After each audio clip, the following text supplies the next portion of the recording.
Ligne droite, vue de haut. Bonjour les auditeurs. Pourquoi je parle sur le sonore? Vous avez une très belle voix aussi, Maud. Merci beaucoup. Bonjour, donc Maud, bonjour au reste de l'équipe et bonjour à vous, chers auditeurs.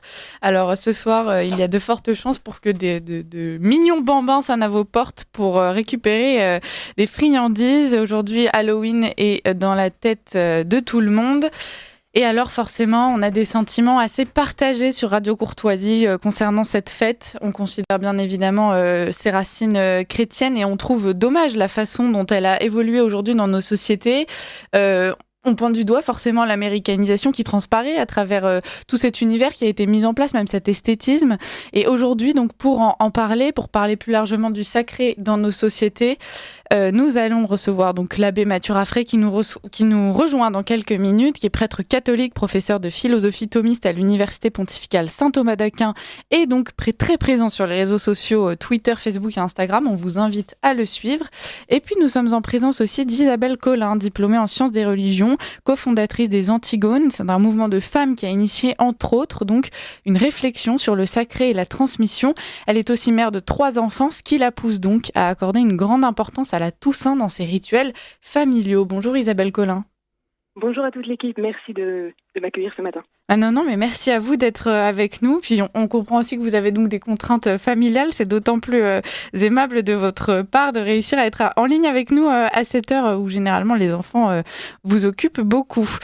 On va commencer avec vous. Vous avez une vision assez particulière vous concernant Halloween, peut-être pas aussi tranchée que ce à quoi on pourrait s'attendre justement nous sur Radio Courtoisie.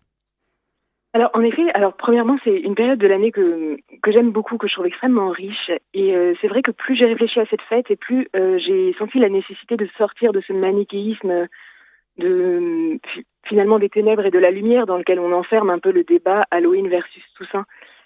Pour moi, premièrement, la première bonne nouvelle, c'est que nos contemporains pensent à la mort au moins une fois dans l'année. Et ça, c'est déjà quelque chose d'assez important et d'assez riche. Parce que nous sommes aujourd'hui dans une civilisation où la mort est totalement et radicalement occultée. Et je trouve que c'est effectivement une bonne nouvelle que nos contemporains, au moins une fois par an, se posent un peu ces questions-là. Et qu'il faudrait réussir à réinvestir le sens de cette date, finalement, comme les chrétiens l'ont fait tout au long de notre histoire. Ils ont toujours réinvesti les rituels populaires, païens, tout ce qui a précédé la foi chrétienne, ils ont réinvesti ça. On pourrait justement peut-être faire un rapide tour par l'histoire. D'où elle nous vient cette fête de la Toussaint? Alors on connaît bien évidemment les racines catholiques, on va revenir dessus avec l'abbé Mathieu Raffray, mais d'un point de vue plutôt sociologique, il y a une vraie évolution en réalité. Oui, alors tout à fait. En fait, Halloween et la Toussaint sont finalement 2 dérivés d'une antique fête païenne qui est pré-chrétienne, donc, dont Halloween est finalement la forme dégénérée, commercialisée, américanisée, tout ce qu'on voudra, et la Toussaint la forme christianisée. Alors attention, quand je dis la Toussaint, je ne pense pas seulement à la fête de tous les saints le 1er novembre, oui, mais également au jour des défunts, donc le lendemain de la Toussaint. En fait, ce sont 2 aspects d'une même fête qu'il ne faut pas dissocier. Alors, et donc, c'est... Oui, dites-nous. Oui, et tout cela remonte en fait à l'époque celte, la fête de Samin, donc qui était à la même période de l'année, qui s'étendait sur une semaine. Il y a en fait un double aspect. D'abord, comme toutes les fêtes, je vais dire païennes. En fait, sous païenne, il faut entendre paysanne, parce que c'est vraiment le même mot. Donc ce sont des fêtes qui expriment la religiosité naturelle des peuples. Donc cette fête a un double aspect, un aspect paysan très, très enraciné, très saisonnier. C'est la fête finalement qui va clore le cycle des récoltes. Donc qu'est-ce qu'on fête à ce moment-là? On fête les épis moissonnés, on fête les vendanges faites, on fête les fruits tombés de l'arbre et on fête finalement les hommes morts. Donc tout ça forme une unité. Ensuite, au niveau social, collectif, en fait, c'est un rituel de refondation de la communauté dans le culte des ancêtres. Ça, c'est extrêmement important. Aujourd'hui, dans notre société, quand on pense par exemple au peuple français, on pense à la totalité des individus qui aujourd'hui peuplent la France. En fait, un peuple, ce n'est pas ça. Un peuple, c'est la grande communauté des vivants et des morts. Nous formons un seul peuple avec tous ceux qui nous ont précédés.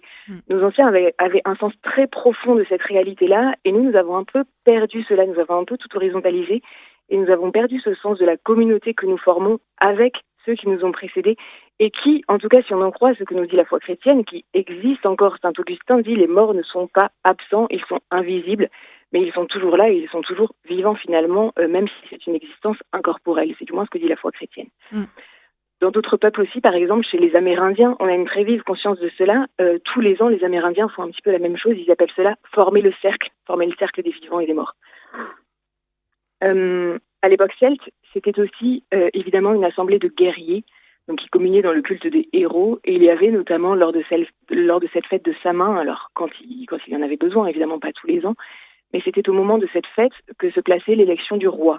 Et dans notre histoire de France, nous avons plusieurs rois, je pense notamment à Philippe Auguste, qui ont été sacrés le jour de la Toussaint. Donc c'est vraiment une fête très importante.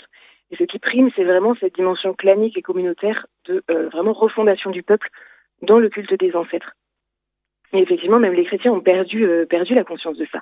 Alors ce culte des ancêtres, il a pu prendre différentes formes à travers l'histoire, vraiment très variées. Donc depuis, effectivement, l'assemblée de guerriers qui communient dans le culte des héros et élisent leur roi à cette occasion-là, jusqu'à des choses qui aujourd'hui nous semblent très anodines, par exemple sculpter un navet pour en faire une bougie. Alors les anciens pensaient qu'en fait, ils allaient guider les âmes des ancêtres vers leur maison, parce qu'au moment donc de la Samin, les âmes des ancêtres revenaient chez eux, revenaient au foyer, finalement, pour refaire le lien avec les vivants. Alors petit à petit, et notamment sous l'influence du christianisme, en fait, on a jeté un regard très négatif parfois sur ce culte des ancêtres, et du coup, on s'est mis à sculpter des formes effrayantes dans les navets puis les citrouilles pour, au contraire, éloigner les esprits des morts. Là, on est vraiment passé à une forme très différente.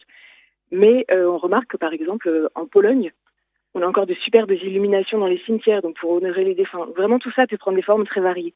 Aujourd'hui, dans certaines familles, nous, par exemple, nous le faisons en famille, et pendant tout le mois de novembre, on laisse une assiette de plus à table qui est la place du mort pour symboliser donc notre lien aux ancêtres qui sont invités autour de notre table. Vraiment, tout ça peut prendre des formes très variées. L'abbé Raffray nous a rejoint. Bonjour, monsieur l'abbé, merci d'être avec nous ce matin.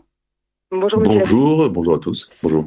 Alors, on va commencer simplement justement par vous demander votre avis sur cette fête d'Halloween, et puis ensuite vous pourrez réagir à ce que vient de nous expliquer Madame Collin. Voilà, on imagine que vous avez un point de vue un peu différent, ça va être intéressant aussi de les confronter. Alors, non, justement, je trouvais ça très, très intéressant, très, très enrichissant, effectivement, et d'autant plus paradoxal que dans notre société contemporaine, il y a une espèce de refus de la mort tous les jours. Et finalement, cette fête d'Halloween, pour moi, d'une certaine façon, elle ne reflète que notre incapacité à prendre la mort au sérieux.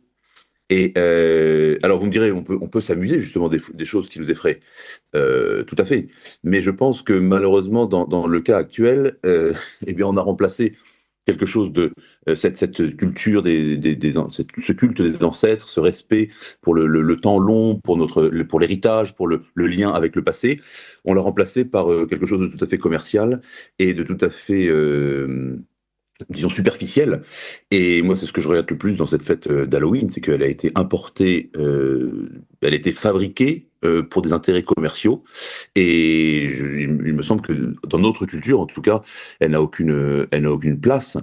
Par contre, le culte des morts a tout à fait sa place. Mais la fête des morts dans la tradition chrétienne, c'est le 2 novembre. C'est pas du tout le 31 octobre. Ça n'a aucun sens de faire ça à ce moment-là.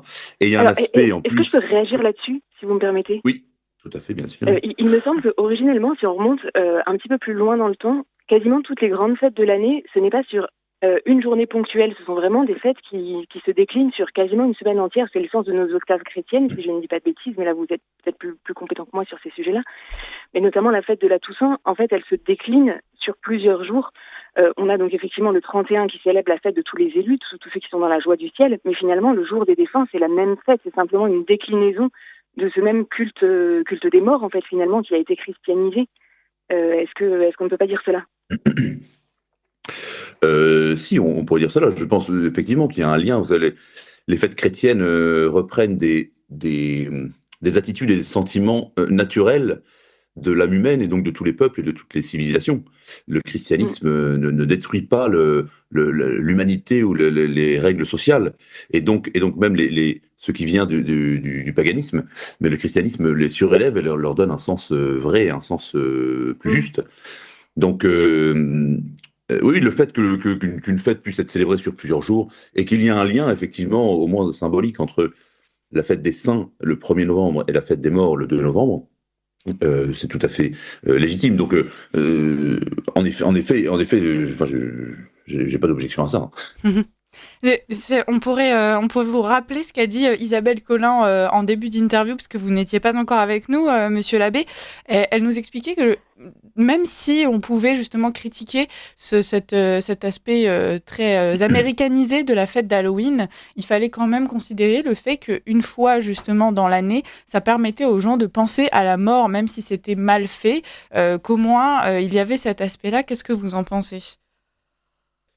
Je pense que les gens ne pensent pas du tout à la mort. Au contraire, je pense qu'ils évitent de penser à la mort. Et que dans cette fête d'Halloween, enfin moi de ce qu'on en voit, de ce que j'en ai vu, ne consiste pas du tout à penser aux morts. Souvent, certains comparent ça avec le culte des morts au Mexique, qui est l'occasion de grandes réjouissances, de grandes fêtes, mais ça consiste à aller dans les cimetières au Mexique pour honorer les morts. Moi, ce que j'invite les gens qui veulent penser à la mort une fois dans l'année à aller sur les tombes de leurs ancêtres. Mais je pense qu'à la fête d'Halloween, personne n'y pense. C'est-à-dire qu'on pense pas du tout à ses ancêtres. On a une forme qui est tellement dégradée, mais finalement c'est un petit peu la même chose que l'histoire du Père Noël. En fait, aujourd'hui, le Père Noël, c'est un personnage commercial qui sert à faire vendre des cadeaux et des jouets. Ça n'a plus grand-chose à voir avec la naissance du Christ, ni même avec le substrat pré-chrétien finalement de la fête de Noël. C'est exactement la même chose qui s'est passée avec Halloween. Mais néanmoins, il me semble qu'on peut avoir une accroche liée à cette fête-là. Et je pense qu'il faut supprimer le Père Noël tout autant qu'Halloween. Ou alors lui rendre sa figure première qui est celle de Saint-Nicolas finalement.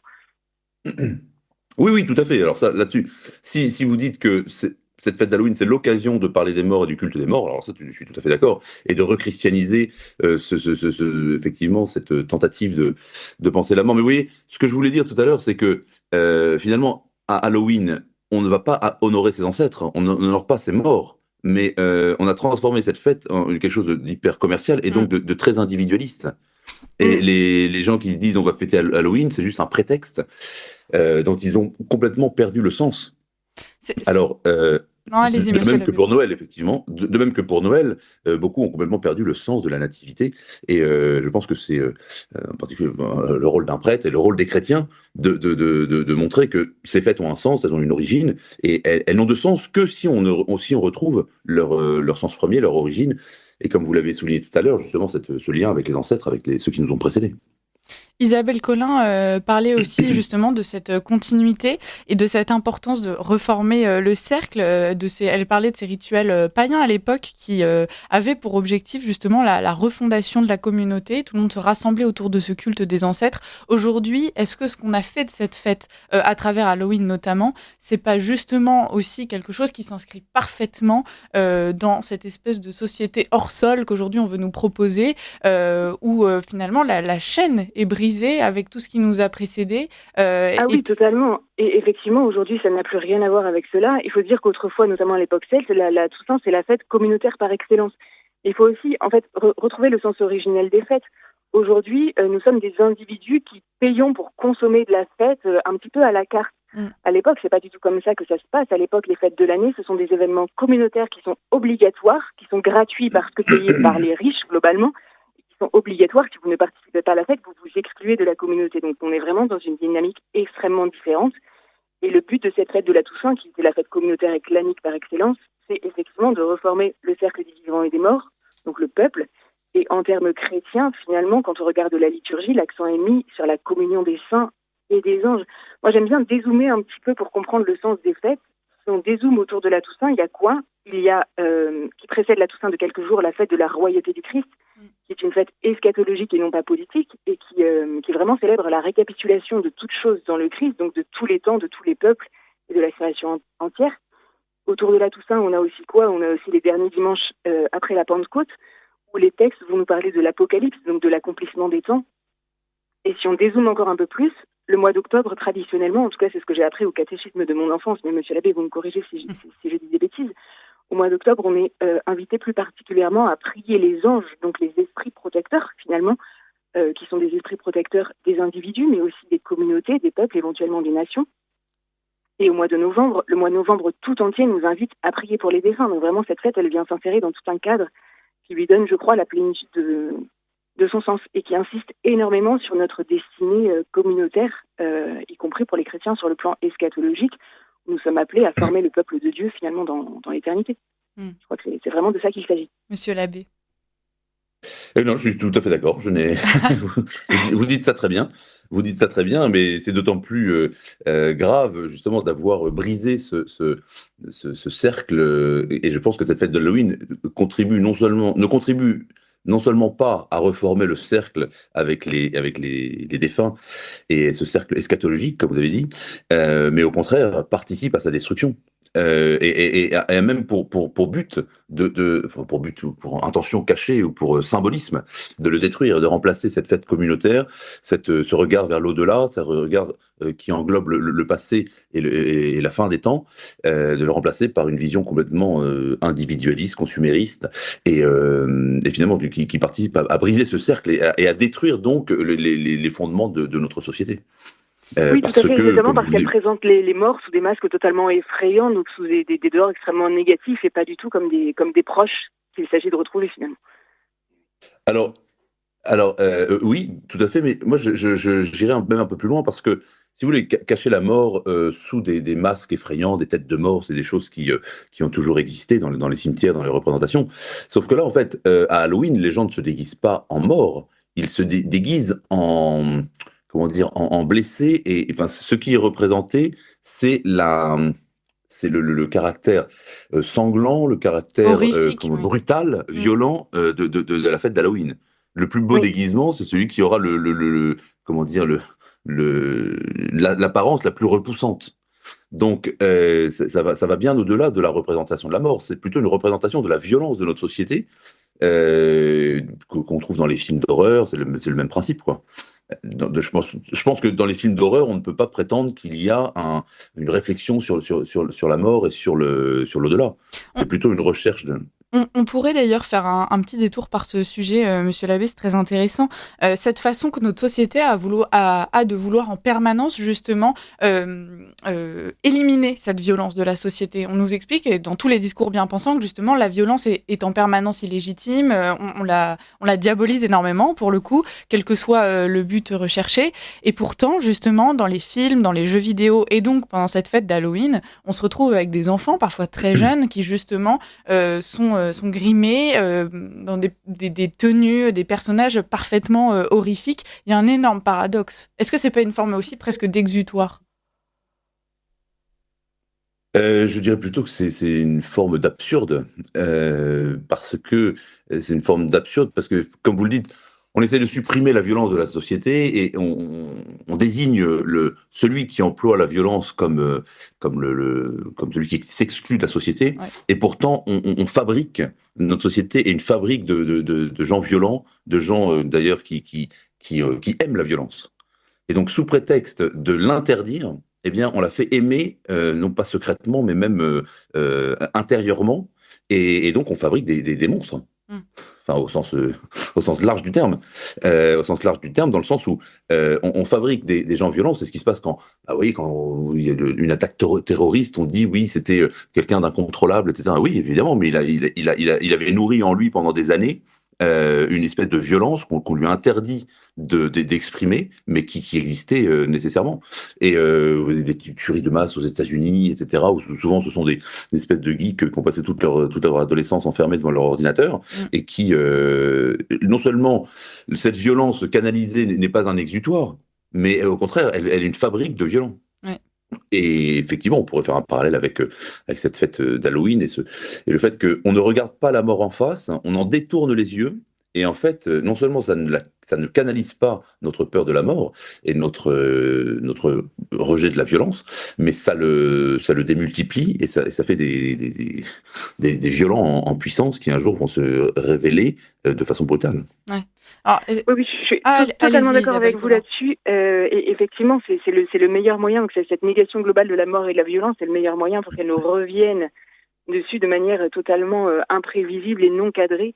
Il s'est passé exactement la même chose finalement au moment de la Révolution française, où on avait des déluges de sensiblerie dans les pièces de théâtre, dans la culture des aristocrates.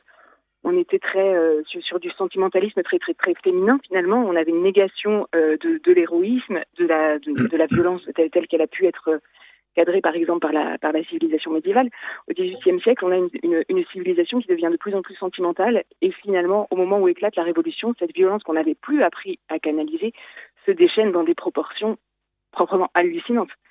Finalement, est-ce que c'est pas un peu ça qui nous attend aujourd'hui ? On n'espère pas en tout cas. Vous savez, comme prêtre, ça m'est arrivé assez souvent, même si c'est pas ma spécialité, j'allais dire, je suis plutôt dans les livres et l'enseignement, mais j'ai assisté beaucoup de décès, beaucoup de morts, et j'ai toujours été frappé dans les familles, dans les familles qui ne sont pas chrétiennes, par le fait que les gens ne savent pas comment réagir face à un mort. On veut cacher le cadavre le plus vite possible, on ne veut pas le voir. Et si on se trouve face à un mort, on est complètement démuni. Et donc j'ai toujours été frappé par ça. Alors effectivement, bon, le rôle du prêtre, c'est de rendre la chose, disons, d'expliquer comment faire et ce qu'il faut faire et qu'il faut prier, etc. Mais cette espèce de fascination face à la mort se révèle être finalement tellement artificielle que lorsqu'on est véritablement face à un mort, les gens aujourd'hui sont complètement démunis et perdus. Alors ça fait partie du paradoxe, il me semble, de cette fête d'Halloween, encore une fois, où on ne parle pas de la mort, mais on parle plus de notre propre violence. Et de notre propre incapacité à penser la mort. Ouais. Au-delà de justement donc de ces questions d'américanisation, finalement, ce qu'il faudrait retrouver, c'est le sens originel de ces fêtes, donc qui puisent qui ont de grosses racines païennes et qui se sont justement révélées ensuite par le christianisme. C'est retrouver presque cette beauté de la mort, comme vous le disiez. On cache aujourd'hui nos cadavres, on veut très peu les voir, alors que fut un temps justement, on pouvait venir se recueillir pendant plusieurs jours sur le corps d'un mort, il était embaumé, il était sublimé. Aujourd'hui, il faudrait retrouver cette beauté, monsieur l'abbé. Ah, clairement, je pense qu'il y a une des choses les plus belles, c'est de veiller un mort.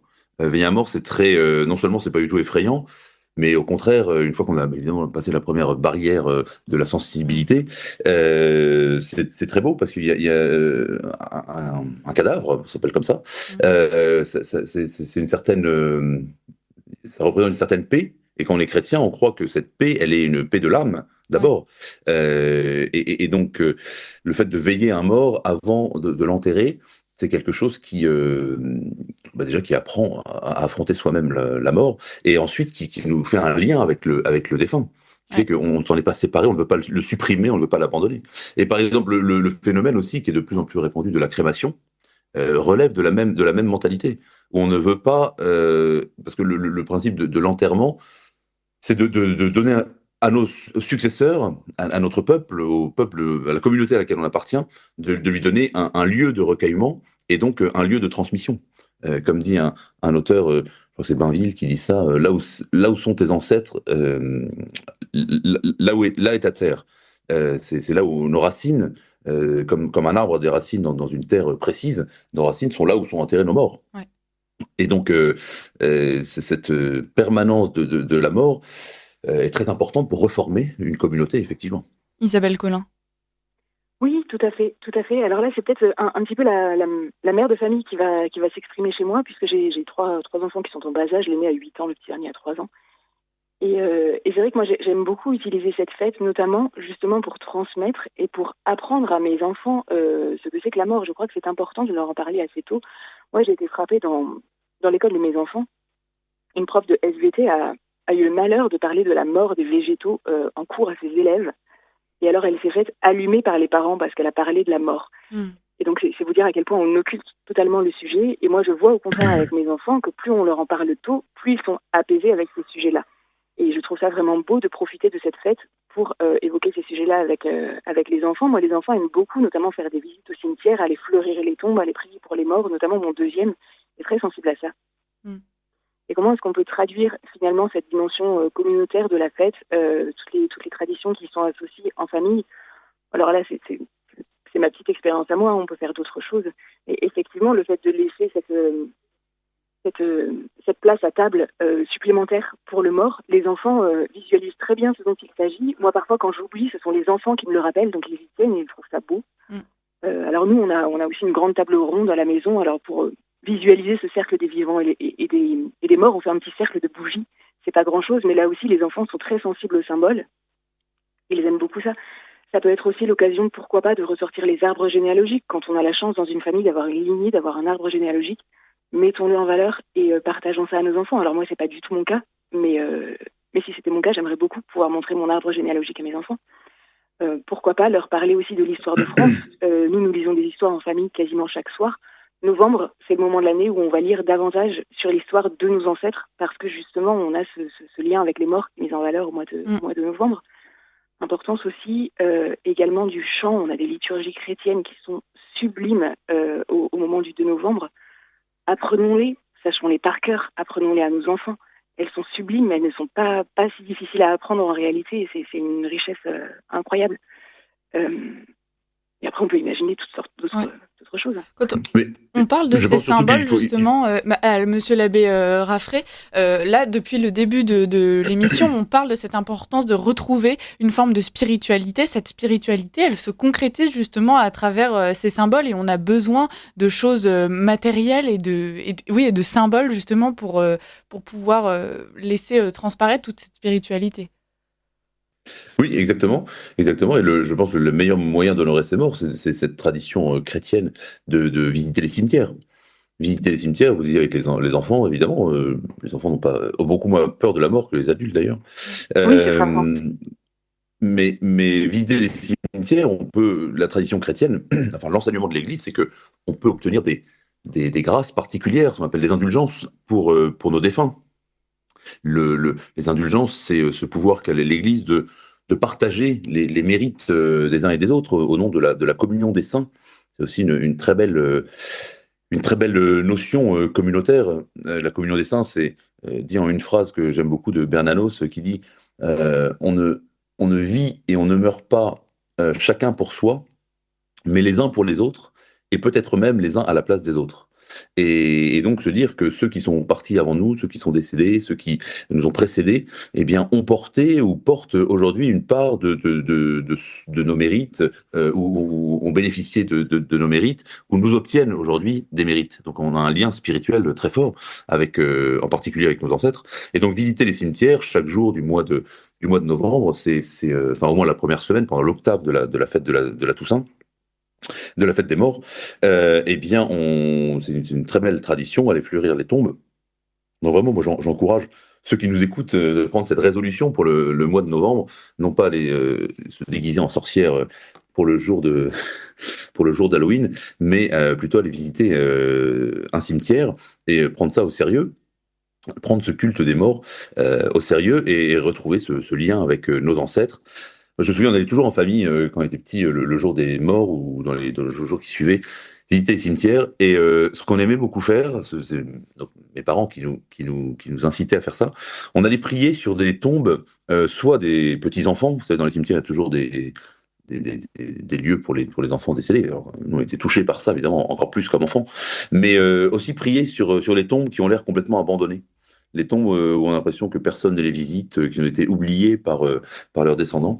Et donc, j'aimais bien, on choisissait chacun, une famille de 9 enfants, donc on allait tous en famille, chacun choisissait une tombe qui avait l'air le plus abandonnée possible, et on priait pour ceux qui étaient enterrés là, ou leurs descendants, en disant il faut bien que quelqu'un prie, et si on a pu prier par hasard pour une âme qui avait besoin de nos suffrages, de notre intérêt, eh bien c'est une bonne action qu'on a réalisée.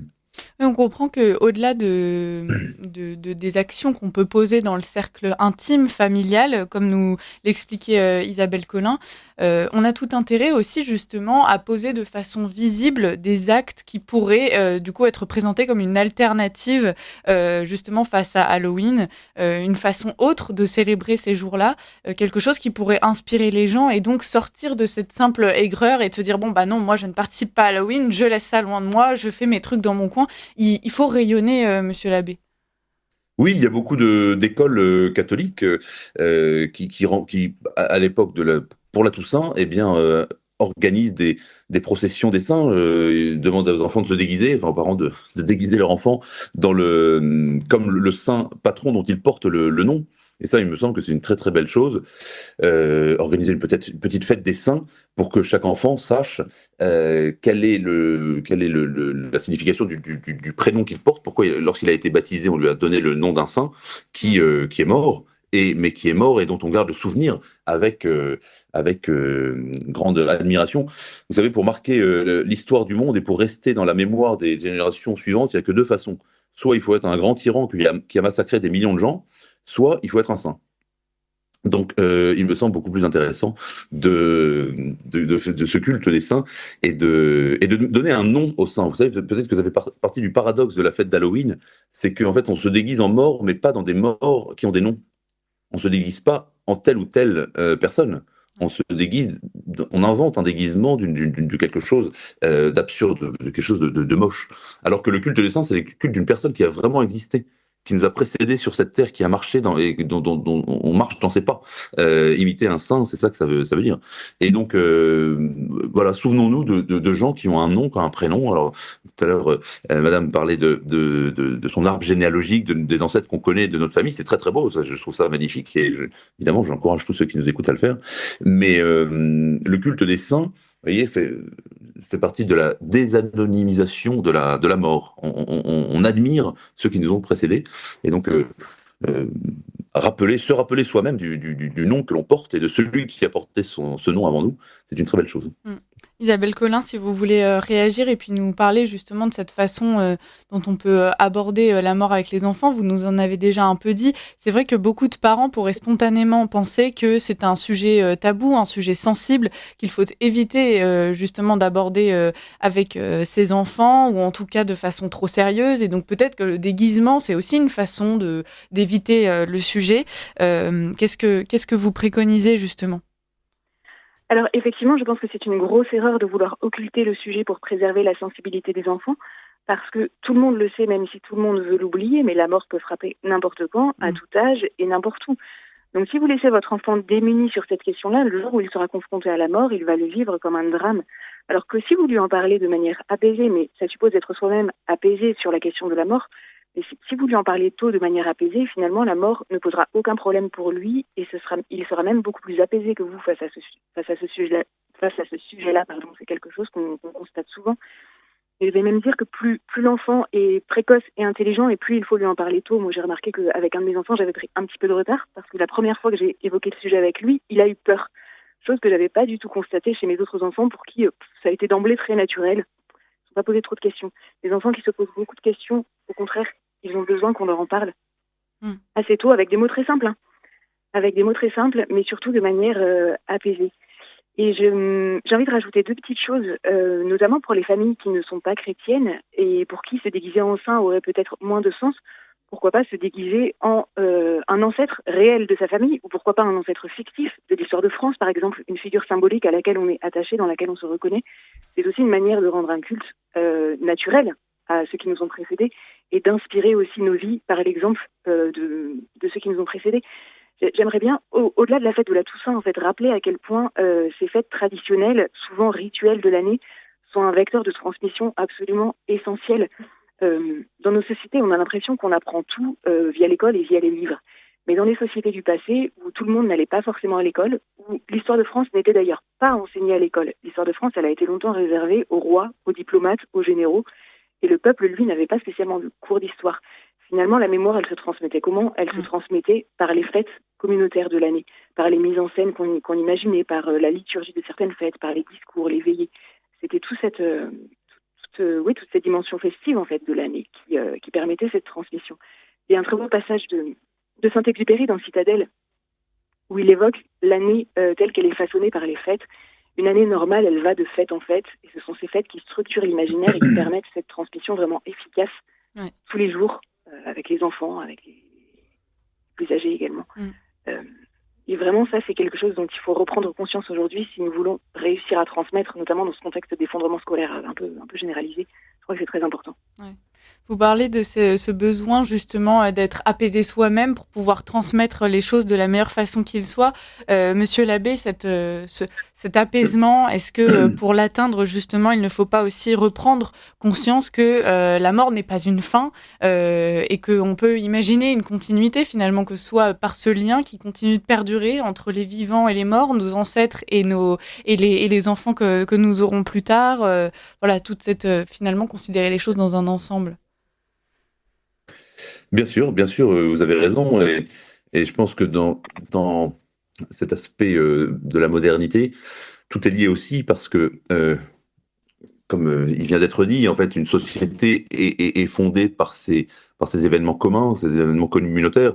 Donc, finalement, la fête d'Halloween, qu'on le veuille ou non, constitue ce qu'est la société d'aujourd'hui et forme chez les enfants comme chez ceux qui fêtent cela un aspect, une facette de notre société.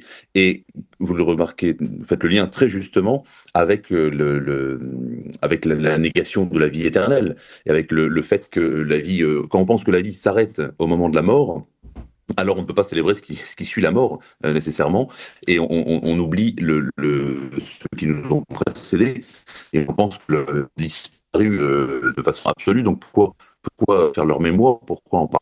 Et c'est l'isme des générations qui se transmet d'individus, enfin de génération en génération. Et il me semble effectivement important que au moins les chrétiens et tous ceux qui veulent, qui croient en une vie après la mort, reprennent ce sujet, reprennent ce dossier le plus sérieusement possible et soient fiers de transmettre autour d'eux cette réalité de la vie éternelle. Merci beaucoup, Monsieur l'abbé, pour votre éclairage ce matin. Je rappelle que vous êtes prêtre catholique, donc professeur de philosophie thomiste à l'Université pontificale Saint-Thomas d'Aquin. Vous êtes très présent sur les réseaux sociaux, Twitter, Facebook et Instagram. On invite nos auditeurs qui possèdent des réseaux sociaux à vous suivre. Et merci à vous aussi, Isabelle Collin, pour votre éclairage. Vous êtes diplômée en sciences des religions, cofondatrice des Antigones, mouvement de femmes qui a initié donc entre autres une réflexion sur le sacré et la transmission. Et vous êtes également mère de 3 enfants, ce qui vous pousse donc à accorder une grande importance à la Toussaint dans ces rituels familiaux. On vous souhaite donc de bonnes fêtes et merci beaucoup de nous avoir proposé cette analyse un peu différente de ce que nous pourrons voir dans nos rues d'ici quelques jours. Et puis on va tenter de mettre à profit tous ces beaux enseignements. Merci beaucoup et à très bientôt.